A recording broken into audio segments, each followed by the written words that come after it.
오늘날 사람들은 기쁨을 점점 잃어가고 있습니다. 웃음이 세상에서 사라지고 있다는 말씀이에요.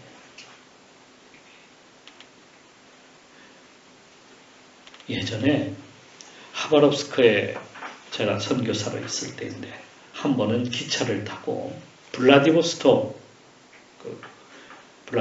여러분 잘 아시죠? 거기로 처음으로 기차 여행을 하게 됐어요. 처음 가는 길이라 처음 러시아 열차를 타는 것이라 약간은 흥분이 됐어요. 거기다가 우리가 탄 열차는 침대차에 4명이 탈 수 있는 그러한 침대 칸이 있는 그러한 열차를 탔습니다. 그 열차 한 행에는 한 명씩 차장이 타고 있었습니다. 거기에 그 차장은 젊고 참 아름다웠어요. 그런데 그 차장의 얼굴에는 웃음기가 하나도 없었어요.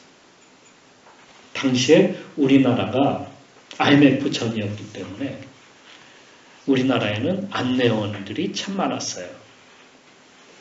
엘리베이터 안내원도 있을 정도였어요.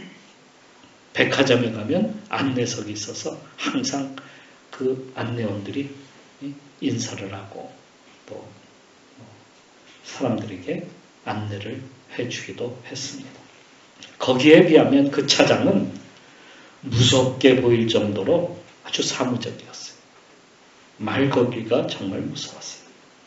나중에 안 사실은 공산주의 국가에서는 일할 때는 웃을 수가 없다는 거예요. 웃으면 안 된다. 웃는 것은 일하면서 웃는 것은 자본주의적이라는 거예요. 또 한 가지 그들의 삶이 너무도 퍽퍽하게 됐어요. 사회주의 국가인 소련이 붕괴하면서 국민의 삶도 함께 무너져 내렸어요. 그러니까 너무 힘든 삶을 살다 보니까 사람들이 기뻐할 게 없는 거예요. 그러한 생활 속에서 어떻게 웃고 어떻게 즐길 수 있겠습니까? 이스라엘도 기쁨을 잃어버린 때가 있었습니다. 시편 137편 말씀에 보게 되면 우리가 바벨론 여러 강변 거기서 앉아서 시온을 기억하며 울었도다.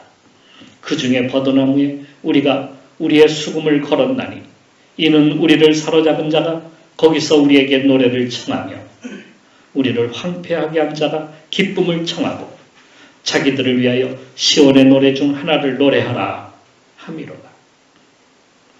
나라가 멸망하고 백성들은 포로가 되어서 바벨론에 끌려가 여러 강변에 다 뿌려졌는데 뭐가 좋아서, 뭐가 기뻐서, 뭐가 즐거워서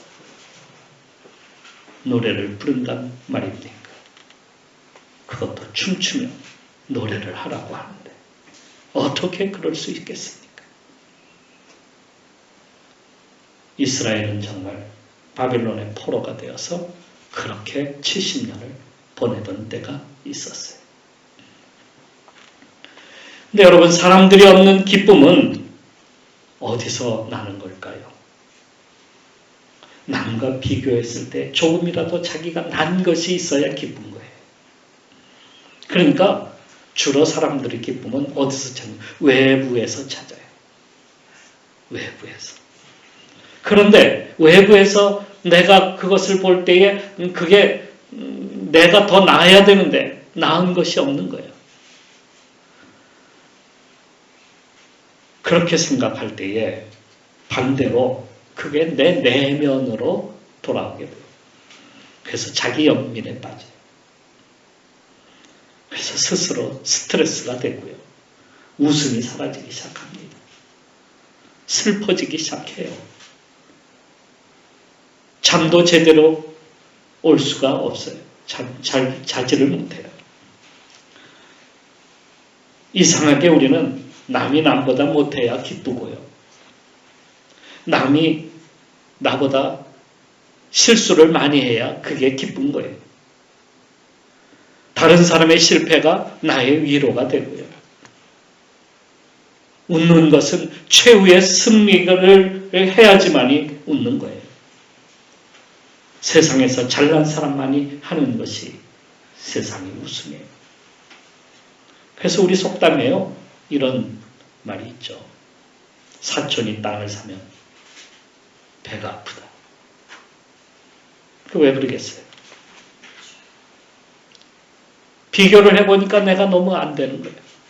그러니까 내 속에서 그게 너무 스트레스가 되는 거예요. 그러니까 경쟁에서 밀려났을 때에, 사업에 실패했을 때에, 내가 실수했을 때에, 손해를 많이 입었을 때에 우리는 기뻐할 수 없다라고 하는 거예요. 오히려 내 속에 그게 상처로 남아서 상처투성이가 되는 거예요. 내 속에 상처투성이가 있는데 어떻게 기쁨이 올라와요? 그러니까 그렇게 따지고 보니까 세상에서 성공하고 위로 올라간 사람만이 기뻐할 수 있다는 거예요. 그러니까 그 자리에 가기 위해서 우리는 매일같이 세상에서 싸우고 매일같이 스트레스 속에서 살고 매일 뼈 빠지게 일하면서도 우리는 기쁨을 얻지 못하는 거예요. 그 한 자리를 차지하기 위해서요. 그러니까 이런 거예요. 너 죽고 나 살자. 이러니 우리가 기뻐할 수 없는 거죠. 우리나라는 땅이 좋고 산이 많고 또 사람도 많습니다. 그러니 내 자리 차지하기가 힘들어요. 집 한 채 갖기가 얼마나 힘든지 이젠 그것도 정부에서 막아버렸어요. 기쁨이 없는 세상에서 집이라도 한 채 갖는다면 잠깐이라도 기뻐할 수 있겠지만 이런 상황 속에서 우리가 어떻게 기뻐할 수 있단 말입니까? 이러한 생활 속에서 우리가 어떻게 웃을 수 있단 말입니까? 기쁨은 본래의 에덴 동산에 있었습니다. 에덴이란 단어는 기쁨이라는 단어이기도 해요. 그것은 하나님이 항상 계셨기 때문에 주님이 항상 그곳에 있으면 주님과 만나는 곳이었기 때문에 기쁨의 동산이었어요. 거기에는 어떤 경쟁도 어떤 비교도 없었습니다. 싸워야 할 대상도 없었어요. 비교할 대상이 자체가 없는 거예요. 그러니 늙지 않았고 죽지 않았습니다. 그 동산에는 웃음소리만 가득했습니다. 그러던 어느 날 사탄은 뱀으로 변장하여 하와에게 은밀히 다가왔습니다. 그리고 말하기를 이렇게 말합니다. 선악과를 먹으면 너의 눈이 밝아져서 하나님처럼 될 수 있어. 이렇게 말하는 것이었어요. 그것은 인간에게 하나님이 경쟁해야 될 대상이야. 이걸 심어주는 거예요. 아니 하나님을 하나님처럼 그 경쟁의 대상이 되는 거예요. 하나님께서 아담을 부르시니까 아담은 하와를 비교합니다. 제가 먹으라 그랬어요. 하와는 또 뱀과 비교합니다. 서로 비교하고 경쟁의 이제는 경쟁의 존재가 되고 말았던 거예요. 서로 인간은 어떤 존재냐면 서로 경쟁하는 존재예요. 그러니까 집에서도 서로 경쟁해. 그럼 가정이 어떻게 되겠어요? 매일 싸우는 거예요.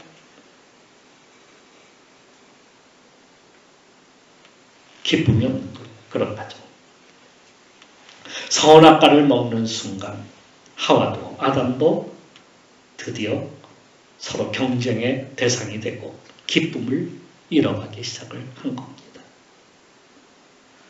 그 뒤부터 인간은 한 평의 땅이라도 더 차지하기 위해서 싸워야 하기 시작해요. 서로 한 평이라도 더 차지하려고 싸우는 게 인생이에요. 내가 더 대단한 존재다라는 것을 막 보여주려고 애를 써요. 그걸 과시하기 위해서 무력을 사용하기도 하고요. 그래서 결국에는 피를 흘리는 싸움이 시작이 됩니다. 동물의 왕국이 되고 말았어요. 무엇 때문에? 자기를 더 드러내려고, 더 높아지려고. 그래서 남을 지배하고. 내가 어떤 존재인 줄 알아? 신과 같은 존재야. 하나님처럼 될 수 있어. 그래서 인간이 서로 다투고 싸우고, 그러다 보니까 웃음이 사라진 거예요. 기쁨이 사라진 거예요. 거기서 웃는 사람은 어떤 사람이냐면 딱 한 사람이에요. 제일 꼭대기에 올라간, 제일 꼭대기에 올라간 사람, 거기를 차지한 사람, 그 한 사람만이 웃는 거예요. 나머지는 어떻게 해요? 눌려 살아야 돼. 자유를 잃어. 노예로 살아야 돼. 우리가 그렇게 살아온 거예요. 이런 세상에서 기뻐할 수 있을까요? 하루는 예수님이 여리고 성 안으로 들어가셨습니다. 여리고 성은 부자들의 도시라고 부를만 했어요. 다른 곳과는 정말 비교도 안 될 만큼의 화려함이 있었고요. 또 자연적인 그 아름다움, 그러한 것으로 채워져 있어요. 부자들의 저택도 많았지만은 다른 곳에 없는 그러한 나무들이 거기에 빼곡했어요. 무화과며 석류며 포도나무, 감람나무, 에덴 동산과 같은 그러한 곳이었어요. 그래서 돈 있는 사람들은 다른 곳에 가지 않냐고 여기로 다 모였어요. 어디로? 여리고로. 그래서 거기서 서로 모여서 땅을 사고 집을 짓고 경비도 두고, 경비도 있었어요. 그 당시. 정말이지 거기는 아무나 들어갈 수 없는 곳이었어요. 당시에 1%, 상위 1%의 부자들이 모여 살던 것이 여리고였대요. 주님은 그곳에서 화려함 속에 감춰진 뭔가를 보셨어요. 웃음소리가 하나도 없는 거예요. 거기에 들어갔더니 사람들이 웃지를 않는 거예요.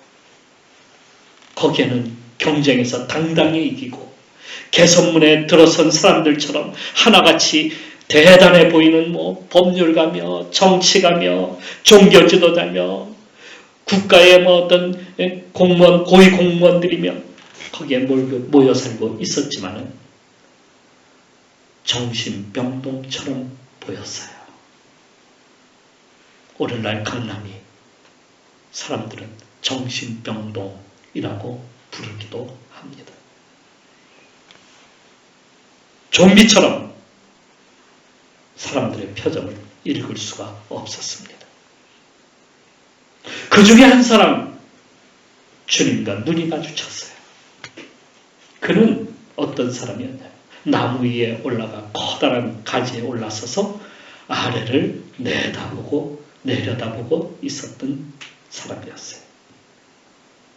그는 다른 사람에 비해서 키도 작았고 살이 통통하게 쪄 보였지만 자신이 대단한 사람인 것처럼 위에서 아래로 내려다보고 있는 중이었던 겁니다. 그게 더 우스꽝스러웠어요. 하지만 예수님은 아셨어요. 그가 예수님이 지나는 길목의 돌감람나무에 올라가서 예수님을 바라보는 그 눈에 비친 진한 어떤 허전함, 공허함, 그것을 주님은 보셨던 겁니다. 주님께서 급히 그를 부르셨어요. 삭개오야, 속히 내려오라. 오늘 너희 집에 가야 하겠다. 주님은 마치 그를 잘 아는 사람처럼 그를 불러서 그의 집으로 가자고 했습니다. 그가 어떤 사람이라고요? 그는 삭개오, 세리장이었습니다. 누가복음 19장에서 그의 모습을 잘 그리고 있습니다. 급히 내려와 즐거워하며 영접하거늘. 거기에 보니까 즐거워하며 드디어 그가 웃기 시작을 했어요. 삭개오는 당시에 세리장이었습니다. 여리고에서 세리장은 대단한 힘이 있는 사람이었어요. 거기서도요. 그를 찾아와서 세금 문제를 의논해야 했는데 그냥 만날 수 없는 그냥 그를 만날 수가 없었어요. 뭔가를 가져와야 됐죠. 그러니 꽤 재산도 이룬 사람이었습니다. 돈 있지, 힘 있지, 큰 저택에 살지. 그럼에도 뭔가 채워지지 않는 것이 그에게 있었다는 말씀입니다. 무엇이었을까요? 그게 바로 기쁨이었어요. 기쁨이 없었어요. 그에게는. 그는 다 갖췄지만은 속이 공허해가서 자기 자신을 들여다보니까 우울해, 슬퍼. 왜 내가 이렇게 슬플까? 왜 내가 이럴까? 기쁨이 없었다는 거예요. 웃을 수가 없었어요. 키가 작아서가 아니었어요. 몸이 뚱뚱해서도 아니었어요. 그럼 뭐였을까요? 당시의 세리는 뭐라고 불렀어요? 죄인이라고 불렀기 때문에 죄인이었어요. 죄인이라고 부르는 이유는 로마의 세금을 바친다는 것 때문이었어요. 로마의 압장, 민족의 반역자, 죄인 중에 괴수, 이 정도였어요. 그렇게 부르는데 사람들이 그를 그렇게 손가락질하면서 부르는데 어찌 웃을 수 있단 말입니까?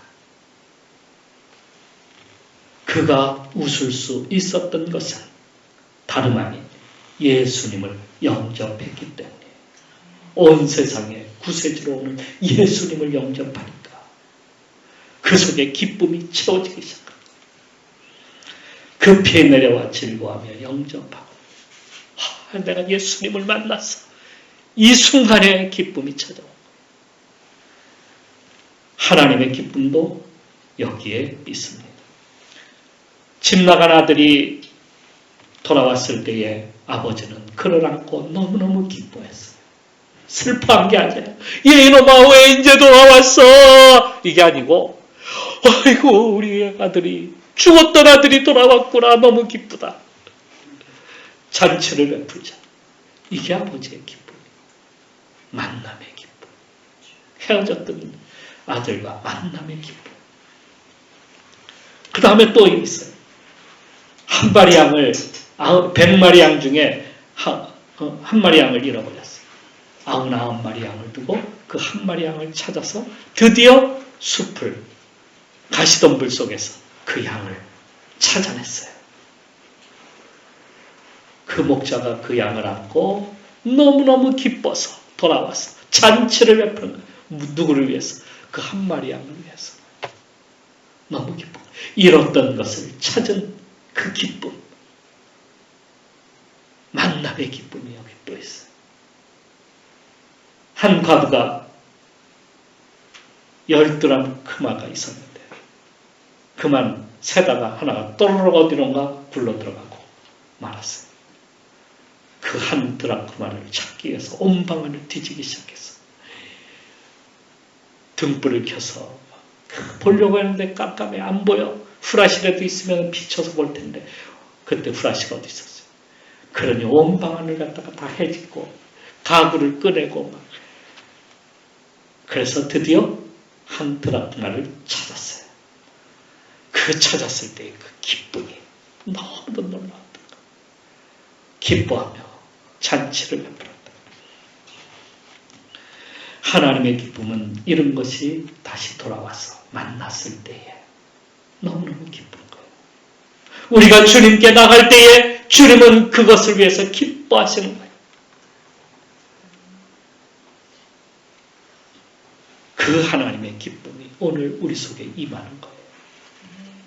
우리 속에 하나님의 기쁨으로 채워질 때에 우리가 외부적인 고난이나 고통이나 그러한 것이 우리에게 있다 할지라도 웃을 수 있는 거예요.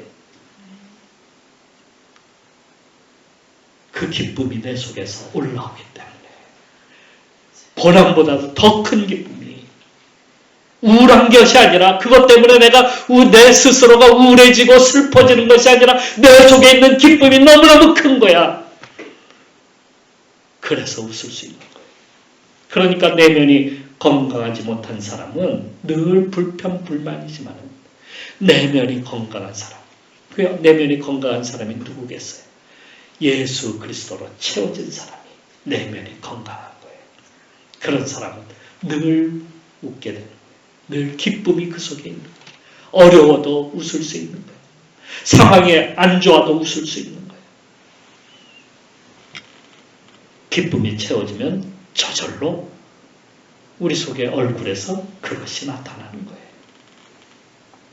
삭개오는 그때부터 기쁨이 밀려왔습니다. 그리고 그가 예수님과 함께 즐거워하며 식사를 나눈 후에 드디어 이렇게 선포합니다. 선생님 보시옵소서. 주여 보시옵소서. 내 소유의 절반을 가난한 자들에게 주겠사오며 만일 누구의 것을 빼앗은 일이 있으면 네 갑절이나 갚겠나이다. 누가복음 19장 8절에 이렇게 쓰고 있습니다. 정말 멋진 선포였어요. 하나님이 그 속에서 막 역사하기 시작하니까요. 기쁨이 막 그 속에서 막 역사하니까요. 어떻게 할 수가 없는가, 견딜 수가 없어. 그래서 내 것을 또 더 나누고자 기쁨이 충만해지니까. 여러분, 기쁨이 배가 되려면 어떻게 해야 되는지 아세요? 내 기쁨을 다른 사람과 나누는 거예요. 기쁨이 남에게 전달되게 만드는 거예요. 그러면 기쁨이 더 커지는 거예요. 더 퍼지는 거예요, 기쁨으로. 내 기쁨이 다른 사람들에게 막 주는 거예요. 그러니까 우리가 기쁨이라는 것은 나 속에서 나 기쁘다 하는 것이 아니라 그 기쁨을 가지고 다른 사람과 함께 나눌 때에 더 커지고 더 놀란 그 기쁨이 충만해지는 거예요. 그래서 그는 재산의 절반을 갖다가 다른 사람과 함께 나누기를 원했어요. 그래야지 더 크게 기뻐할 수 있습니다. 또 빼앗은 것에 있으면 4배를 더 갚겠다고 그렇게 말을 하는 거였어요. 그러니까 그가 얻은 기쁨은 남의 것을 빼앗아서 얻은 기쁨이 아니에요. 세상 사람들의 기쁨은 뭐예요? 남의 것을 내 것으로 만드는 거야. 그래야지 내가 기쁜 거야. 남이 나에게 실수를 해야 기쁜 거야. 남이 내 앞에서 넘어져야 기쁜 거야. 남이 나에게 어떻게 해요? 예? 돈을 잃어야 내가 기쁜 거야. 비싼 집을 사서 내가 기쁜 거야. 비싼 외제차를 남이 타지 못하는 비싼 그 외제차를 내가 타야 내가 기쁜 거야. 남이 나보다 못한 것을 보고 웃는 것이 바로 이 세상의 기쁨이라는 거예요. 그런데 그 같은 기쁨은 잠깐이에요. 여러분, 잠깐이에요. 그 뒤에는 슬픔이 따라옵니다. 그 뒤에는 절망과 고통이 따라옵니다. 나보다 더 악한 자가 나오고 나보다 더한 자가 나와가지고 내 것을 빼앗아가고 내 기쁨을 갖다가 다 앗아가는 거예요. 나를 누르고 나를 이기고 나를 넘어지게 만듭니다. 그때는 웃을 수가 없다고 우리는 말합니다. 이러한 것으로 우리가 기뻐하는 사람들은 어린아이와 같은 그러한 사람이에요. 우리의 기쁨은 나를 구원하여 주신 예수 그리스도를 영접하고 그 속에서 오는 영원한 기쁨으로 채워질 때에 그 기쁨으로 또 다른 사람에게 그것을 나눌 때에 기뻐하는 거예요. 바울은 그 기쁨으로 세상을 채워지기를 원했어요. 그래서 우리에게 이렇게 얘기하는 겁니다. 주 안에서 항상 기뻐하라. 내가 다시 말하노니 기뻐하라. 어떤 기쁨으로? 예수 그리스도께서 우리를 구원해 주신 그 기쁨이 충만해지기를 원합니다. 그러면 우리는 어떻게 해야 됩니까? 자기 혼자서만 누릴 것이 아니라 다른 사람과 누려야지. 그 기쁨을 온 세상 사람들이 누려야죠. 그래서 배가 되고 충만해지고 역사가 일어나고 비록 어려운 상황에 놓인다 할지라도 우리 속에 있는 기쁨을 없앨 수가 없습니다. 그 기쁨이 없는 세상 웃을 수 있도록 이웃과 그 기쁨을 전하고 나눠야 됩니다. 그래서 바울은 감옥 속에 있으면서도 자기가 붙잡혀서 언제 죽을지 모르는 그런 상황 속에서도 우리에게 오늘 이렇게 얘기합니다. 기뻐하라. 내가 다시 말하노니 기뻐하라. 오늘도 그 기쁨으로 충만해져서 온 세상에 모든 사람들이 누릴 수 있는 기쁨으로 채워지기를, 함께 그 기쁨으로 나누는 세상을 만들어가기를 주님의 이름으로 축원합니다. 기도하겠습니다.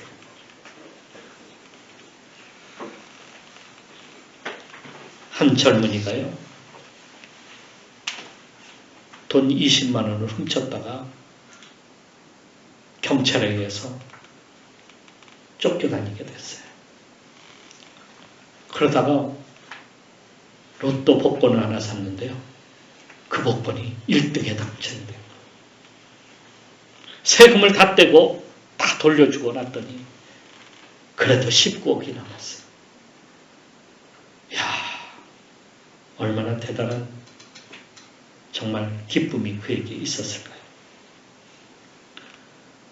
그런데 로또에 당첨되었다고 기쁨이 충만한 것이었을까요? 금방 19억이 사라지고 말았어요. 다 써버리면서 물쓰었으니까.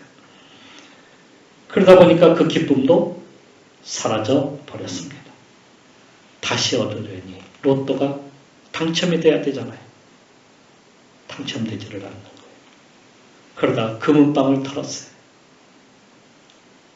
기쁨이 돌아왔을까요? 오히려 철창 속에 갇히고 말았습니다. 여러분, 기쁨은 예수님을 얻을 때 우리가 자유를 얻는 겁니다. 그 기쁨이 충만해지는 겁니다. 하나님 안에 있다는 말씀이에요. 그분과 함께할 때 기쁨이 넘칠 수 있습니다. 그 기쁨에 넘치는 기쁨을 가지고 우리는 세상을 향해서 나가야 하겠습니다. 충만해져야 합니다. 이 시간 우리 주여 나에게도 그러한 기쁨을 주옵소서. 기쁨이 충만해져서 온 세상을 덮을 수 있는 기쁨으로 되게 하옵소서. 우리 이 시간 같이 기도하면서 나아가도록